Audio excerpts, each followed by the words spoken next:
स्वागत है आपका आपके अपने YouTube चैनल नवोदय ट्रिक्स गुरुजी पर। आज हम पढ़ने वाले हैं नवोदय एंट्रेंस एग्जाम 2023 की प्रिपरेशन के लिए, जो आपको विजय सर अरिहंत बुक और अग्रवाल एग्जाम कार्ड की बुक, जो कि नवोदय की बेस्ट बुक कही जाती है, का फुल सॉल्यूशन करवा रहे उसी में आज हम पढ़ने वाले हैं हिंदी के चैप्टर नंबर 2 अपठित गद्यांशों को।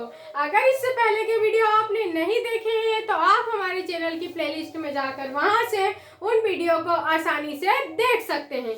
तो चलिए देखिए, यहाँ पर एक आपको क्या दिया रहता है, एक अनुच्छेद दिया रहता है। इस अनुच्छेद को आपको ध्यानपूर्वक पढ़ना पड़ता है और फिर क्या करना होता है, इनके क्वेश्चन आंसर इसी जो गद्यांश है या अनुच्छेद है इसमें से आपको ढूंढना होता है। इसमें आपको एक बात ध्यान रखने वाली ये होती है कि आप इस गद्यांश को एक बार में ही ध्यानपूर्वक पढ़ें और फिर उसके क्वेश्चन आंसर करें, ना कि आपने एक क्वेश्चन कर लिया फिर गद्यांश पढ़ लिया, फिर दूसरा क्वेश्चन पढ़ लिया फिर गद्यांश पढ़ लिया। ऐसा नहीं करना रहता है आपको, क्योंकि आपके पास एग्जाम में क्या होती है, टाइमिंग बहुत ही ज्यादा कम होती है और इसीलिए आपको एक बार में ही इस गद्यांश को ध्यान से पढ़ना है। देखिए, हम भी इस गद्यांश को एक बार पहले अच्छे तरीके से पढ़ लेंगे, फिर क्या करेंगे, हम इनके क्वेश्चन आंसर देखेंगे। तो चलिए यहाँ पर देखें तो आपको क्या दिया गया है, यहाँ पर आपको दिया गया है कि जब फास्ट फूड खाने की बात हो तो बच्चे क्या होते हैं, ललचाते हैं। जब फास्ट फूड खाने की बात होती है तो बच्चों के मुंह में पानी आ जाता है या वह ललचाते। फास्ट फूड का मतलब क्या होता है, जैसे कि मैगी हुई, पास्ता हुआ, नूडल्स हुए, बर्गर्स या पिज्जा हुआ, इनको क्या कहा जाता है, फास्ट फूड कहा जाता है। आगे देखिए क्या लिखा है आपको, इसे बनाने में कम समय लगता है और बाजारों में भी यह सरलता से मिल जाता है। बच्चे फल, सूप या अंकुरित वस्तुएं खाने के बदले फास्ट फूड खाना बेहद ही पसंद करते हैं।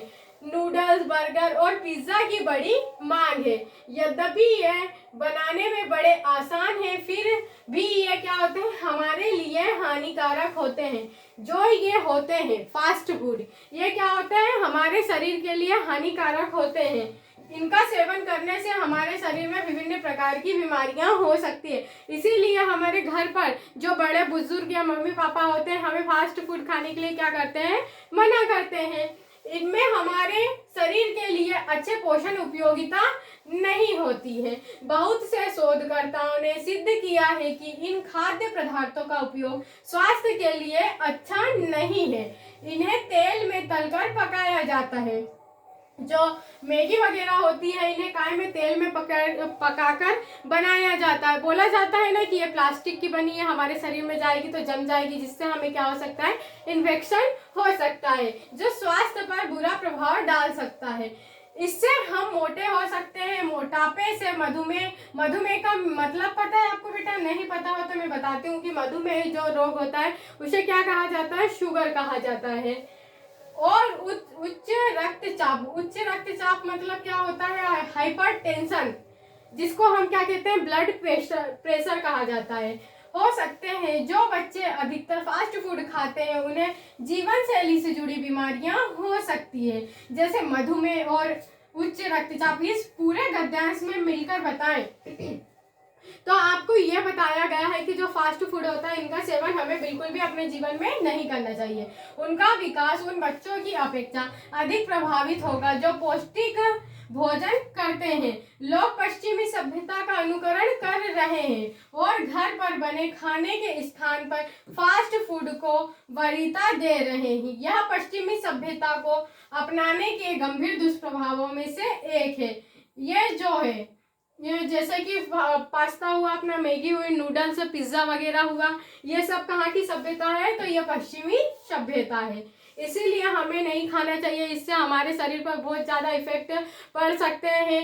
ये बच्चे खाते हैं, इनमें जो कि साधारण भोजन खाते हैं उन बच्चों की अपेक्षा उतनी शक्तियाँ नहीं रहती है, उनकी एनर्जी उतनी नहीं होती है। तो देखिए, इस गद्यांश को हमने एक ही बार में अच्छी तरह से पढ़ लिया है।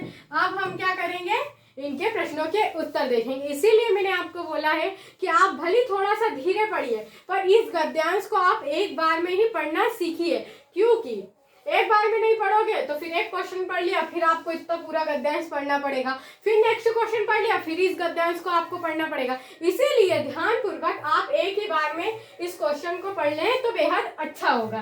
तो चलिए अब देखते हैं हम इनके क्वेश्चन आंसर को। यहाँ पर देखिए आप, तो आपको क्या दिया गया फर्स्ट क्वेश्चन, इसमें बोला गया है आपको कि फास्ट फूड किसी के स्वास्थ्य को कैसे प्रभावित कर सकता है। जो फास्ट फूड होता है बेटा वो किसी के स्वास्थ्य को किस प्रकार प्रभावित कर सकता है आपको इसमें बताना है। ऑप्शन नंबर ए दिया गया आपको जीवन शैली में बदलाव लाकर, ऑप्शन नंबर बी दिया गया मोटापे का कारण बनकर, ऑप्शन नंबर सी दिया गया हमें अच्छा स्वास्थ्य देकर, ऑप्शन नंबर डी दिया गया पश्चिमी सभ्यता को प्रोत्साहन देकर।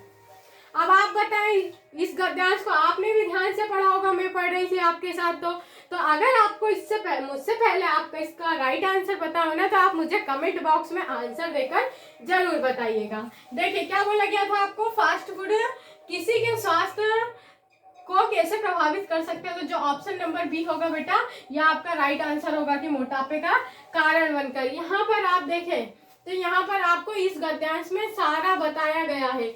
इस गद्यांश को अगर आपने अच्छे से पढ़ लिया तो हर क्वेश्चन आपसे बनने लगेंगे। यहाँ पर देखें, इससे हम मोटे हो सकते हैं। यहाँ पर आपको लिखा हुआ है कि मोटे होकर हमारे जीवन को प्रभावित ये करता है। और नेक्स्ट क्वेश्चन, अगला क्वेश्चन देखें आपसे क्या बोला गया इसमें कि हमें फास्ट फूड संस्कृति को क्यों बढ़ावा नहीं देना चाहिए। जो फास्ट फूड संस्कृति है इसको हमें बढ़ावा क्यों नहीं देना चाहिए। आपको ऑप्शन नंबर ए दिया गया फास्ट फूड स्वादिष्ट होता है, ऑप्शन नंबर बी दिया गया यह आसानी से उपलब्ध होता है, ऑप्शन नंबर सी दिया गया यह हमारी जीवन शैली बदल देती है, ऑप्शन नंबर डी दिया गया हमारे स्वास्थ्य पर बुरा प्रभाव डालता है। तो जो फास्ट फूड होता है आपको क्वेश्चन बोला गया है कि फास्ट फूड संस्कृति को क्यों बढ़ावा नहीं देना चाहिए। तो फास्ट फूड जो होते हैं ये हमारे स्वास्थ्य पर बुरा प्रभाव डालते हैं, इसीलिए इनको बढ़ावा नहीं देना चाहिए। तो क्या होगा आपका ऑप्शन नंबर जो डी होगा ये आपका राइट आंसर होगा। देखिए अब अगला क्वेश्चन क्या बोला गया आपसे कि अनुच्छेद में किस शब्द का अर्थ नकल करना होता है। आपसे बोला गया है कि अनुच्छेद में किस शब्द का अर्थ नकल करना होता है। नकल करने का मतलब क्या होता है, किसी को देखकर उसी काम को हमारे द्वारा करना। मतलब ऑप्शन नंबर ए दिया गया आपको अनुकरण करना, ऑप्शन नंबर बी दिया गया तुलना करना, ऑप्शन नंबर सी दिया गया कार्य करना, ऑप्शन नंबर डी दिया गया अपनाना। तो इसमें राइट आंसर क्या होना चाहिए, इसका नकल करने का अर्थ होता है अनुकरण करना। ये देखिए ऑप्शन नंबर जो ए होगा ये आपका राइट आंसर होगा। नकल करने का अर्थ ही होता है अनुकरण करना। अब देखिए अगला क्वेश्चन, यहाँ पर अगला क्वेश्चन आपको क्या दिया गया है, इसमें बोला गया है कि फास्ट फूड से हो सकता है या हो सकती है। क्या हो सकता है, हमने आपको बताया कि हमारे शरीर पर इनका बहुत ही ज्यादा इफेक्ट पड़ता है। आपको ऑप्शन नंबर ए दिया गया अनिद्रा, ऑप्शन नंबर बी दिया गया जीवन शैली से जुड़ी बीमारियां, ऑप्शन नंबर सी दिया गया जेब पर भार, ऑप्शन नंबर डी दिया गया सामाजिक स्तर में वृद्धि। तो जो फास्ट फूड होते हैं ये हमारे शरीर पर क्या करते हैं, हमारी जीवन शैली से जो जुड़ी बीमारियां होती हैं उनको बढ़ावा देते हैं। यहाँ देखिए ये लिखा हुआ है कि बच्चे अधिकतर फास्ट फूड खाते हैं जिन्हें जीवन शैली से जुड़ी बीमारियां हो सकती है। यही क्वेश्चन बोला गया था आपसे, इसीलिए मैं बोल रही हूँ आपको ये गद्यांश पढ़ना ध्यान से बहुत ही ज्यादा जरूरी होता है। हमें इसी गद्यांश में इनके सारे उत्तर मिलने वाले हैं। ठीक, ये आप देखिए नेक्स्ट क्वेश्चन आपसे क्या बोला गया, इसमें पूछे अगर आपसे क्वेश्चन नंबर 85 में क्या बोला गया है कि घर पर बना खाना खालिस्तान होता है। घर पर बना खाना क्या होता है, तो ऑप्शन नंबर ए दिया गया आपको पोषक नहीं होता है, ऑप्शन नंबर बी दिया गया है फास्ट फूड से अच्छा नहीं होता है, ऑप्शन नंबर सी दिया गया है आपको फास्ट फूड की अपेक्षा अधिक पौष्टिक होता है, ऑप्शन नंबर डी दिया गया आपको ना तो पौष्टिक होता है और ना ही स्वादिष्ट होता है। तो घर पर बना खाना कैसा होता है आपका, यहाँ पर देखिए तो यहाँ पर लिखा गया है कि जो खाना फास्ट फूड होता है ना वो पौष्टिक जो बच्चे भोजन लेते हैं उनसे कम एनर्जी देता है जो फास्ट फूड होता है। तो यही क्या है आपका option number C right answer, fast food की अपेक्षा अधिक पौष्टिक होता है। जो हमारे घर पर खाना बना होता है ना वह फास्ट फूड की अपेक्षा अधिक पौष्टिक होता है। ये क्या होगा, आपका राइट आंसर होगा। देखिए ये एक गद्यांश हमारा क्या हो गया, कंप्लीट हुआ। ये गद्यांश था पहले और इसके ये 5 क्वेश्चन थे जो कि हमने इस गद्यांश की हेल्प से क्या कर लिए, इनको सही कर लिए। ठीक है, अब हम अपना क्या देखते हैं, नेक्स्ट गद्यांश देखते हैं। तो देखिए नेक्स्ट गद्यांश आपको ये दिया गया है। इसी प्रकार से जैसे हमने एक वाला करे थे, जो फर्स्ट वाला था हमारा, उसको करे थे और उसके अच्छे से हमने क्वेश्चन आंसर भी किए आसानी से, उसी प्रकार से हमें ये नेक्स्ट गद्यांश दिया गया। अब इसको भी हमें क्या करना पड़ेगा, ध्यानपूर्वक पढ़ना पड़ेगा और फिर इनके जो आंसर है इसी गद्यांश में से ढूंढ के हमें देना पड़ेगा। तो देखिए सबसे पहले तो हम इस गद्यांश को पढ़ लेते हैं। इस गद्यांश में आपको क्या दिया गया है, देखें तो यहाँ पर क्या दिया गया कि जो भारतीय डॉल्फिन अब एक संकटापन्न प्रजाति है। जो डॉल्फिन है, डॉल्फिन का मतलब पता है आपको क्या होता है, डॉल्फिन एक प्रकार की मछली होती है जो कि कहाँ पाई जाती है, समुद्रों में पाई जाती है। जैसे कि शार्क मछली हुई, आपको पता होगा महाशीर मछली हुई। महाशीर जो मछली है वो मध्य प्रदेश की क्या है, राजकीय मछली है। और जो गंगा डॉल्फिन है वो क्या है, हमारे भारत की राष्ट्रीय मछली है। इसीलिए आपको पता होना चाहिए कि डॉल्फिन का मतलब क्या होता है। भारतीय डॉल्फिन अब एक संकटापन्न प्रजाति है। यहाँ समय यह गंगा, ब्रह्मपुत्र और महानदी में प्रचुरता से पाई जाती थी। किस समय, अभी तो इनकी जो प्रजातियां ये क्या हो रही है, धीरे धीरे विलुप्त तो होती जा रही हैं। और जो इनकी प्रजातियां वह गंगा, ब्रह्मपुत्र और महानदी में प्रचुरता से पाई जाती थी। अब इनकी संख्या बहुत घट गई है। अब यहाँ कहा जाता है कि गंगा और ब्रह्मपुत्र में लगभग 5000 की संख्या में ही ये पाई जाती है। ये अन्य डॉल्फिनों से भिन्न होती है। जो गंगा नदी, महानदी और ब्रह्मपुत्र नदी में ये जो डॉल्फिनें पाई जाती है, ये अन्य डॉल्फिनों से क्या होती है, अलग होती है। आपको इसमें यह बोला गया है। ये दिखने में अंधी लगती है। ये कैसी होती है, दिखने में अंधी होती है, परंतु इनकी इस क्षति की पूर्ति एक अनोखे ढंग से ही होती है। उनकी श्रवणेंद्रियां बहुत ही विशेष ढंग से परिष्कृत है और इस प्रकार वे ध्वनि के आधार पर ही पानी में मार्गदर्शन करती है। ये जो होती है मछलियां, इन्हें दिखता नहीं है। ये क्या करती है, सिर्फ ध्वनि सुनकर ही अपने आप को तैरने के लिए प्रोत्साहित करती है। इसकी खोपड़ी पर एक असामान्य सा कप की आकृति का शीर्ष ध्वनि को निर्देशित कर गुंज की स्थिति पता कर लेता है। इनके जो सिर होता है इस पे क्या होता है, एक कप के आकार की आकृति होती है, जिससे कि उन्हें पता चल जाता है कि कोई वस्तु उनके सामने है या वो पानी का अनुभव इससे कर लेती है। उन्हें केवल सुनाई देता है, दिखाई नहीं देता है। यहाँ इस स्तनपायी पशु को सूक्ष्म वस्तुओं को पहचानने और उनमें अंतर करने में सक्षम बनाता है। उदाहरण के तौर पर एक डॉल्फिन किसी जीवित मछली और मृत मछली में, यहाँ तक कि मृत मछली और नकली मछली में अंतर पहचान जाती है। उसको वो जो कप होता है उसके सिर पर, उससे वह क्या कर देती है, सभी चीजों का अनुभव कर लेती है। वो क्या कर सकती है, जो जीवित मछली होती है और मृत मछली होती है उनके बीच भी उसके द्वारा वह अंतर पता कर सकती है। तो देखिए ये था हमारा सेकंड गद्यांश, जिसको हमने क्या कर लिया, ध्यान से पढ़ लिया। अब हम क्या करेंगे, इनके प्रश्नों के उत्तर देखेंगे। एक बार में ही आप यदि इस पूरा गद्यांश को सही से पढ़ लेते हैं ना, तो आपको सेकंड टाइम इसको पढ़ने की जरूरत बिल्कुल भी नहीं होने वाली है। देखिए आपको जो क्वेश्चन आंसर दिया गया है, यहाँ पर दिया गया है फर्स्ट क्वेश्चन। इसमें क्या बोला गया बेटा आपसे कि डॉल्फिन दृष्टिहीन होती है फिर भी अपना मार्ग निर्देशित कर लेने में समर्थ है। इसका कारण क्या है। जो डॉल्फिन होती है, आपसे क्वेश्चन में बोला है कि ये दृष्टिहीन होती है, मतलब कि उसे दिखाई नहीं देता है, फिर भी वो क्या करती है, अपना मार्ग निर्देशित कर लेती है। इसका कारण क्या होता है, आपको ये बताना है। इसमें ऑप्शन नंबर ए दिया गया आपको, वे पदार्थ पर ध्यान केंद्रित करती है। ऑप्शन नंबर बी दिया गया, रास्ता ढूंढने में प्रकृति उनकी सहायता करती है। ऑप्शन नंबर सी दिया गया, उनके पास सुनने का एक विशेष तरीका होता है। ऑप्शन नंबर डी दिया गया, उनके पास चीजों की पहचान की शक्ति होती है। देखिए आपको 4 ऑप्शन दिया गया था। अगर आपको मुझसे पहले इसका राइट आंसर पता हो ना, तो आप मुझे बता सकते हैं इसका राइट आंसर कमेंट बॉक्स में करके कि इसका आंसर ए होगा, बी होगा, सी होगा या डी होगा। तो देखिए इसमें बोला गया था आपसे कि डॉल्फिन दृष्टिहीन होती है फिर भी वह अपने मार्ग का निर्देशन कैसे कर लेती है? तो वह कैसे कर लेती है? उसके पास एक सुनने की जो क्षमता होती है। तो ऑप्शन नंबर सी क्या होगा आपका राइट आंसर होगा। उसके पास सुनने का एक विशेष तरीका होता है।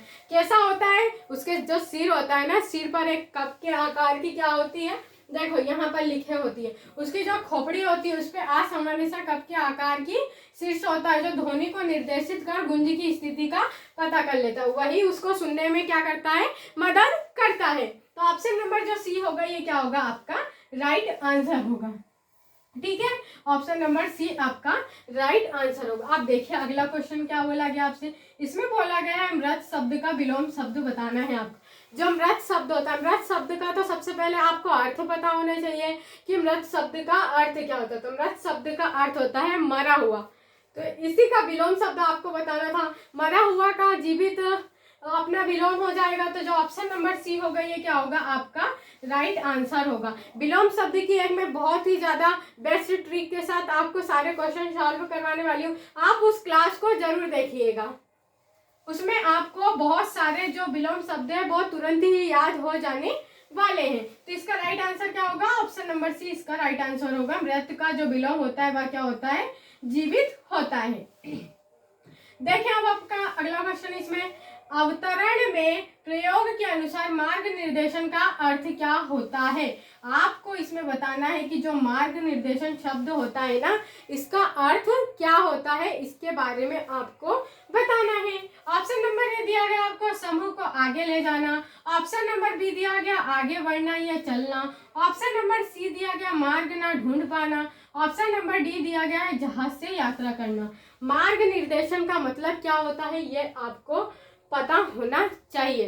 तो देखिए मैं आपको बताती हूँ कि मार्ग निर्देशन का मतलब क्या होता है। जैसे हम कोई भी कार्य करते हैं, जैसे हमें बताया जाए, जैसे छोटा बच्चा होता है उसे क्या करना चाहिए क्या नहीं करना चाहिए। हम स्कूल में जाते हैं तो हमें पता चलता है, टीचर हमें बताता है कि आपको बड़े होके क्या बनना है और अभी आपको कैसी तैयारी करना है। या जो हमारे टीचर होते हैं ये हमें क्या करते हैं? मार्गदर्शन देते हैं, जिसका अनुकरण करने पर हम उनके द्वारा बताए गए मार्ग पर चलते हैं तो हमारा जीवन हमेशा क्या होता है? सफल होता है।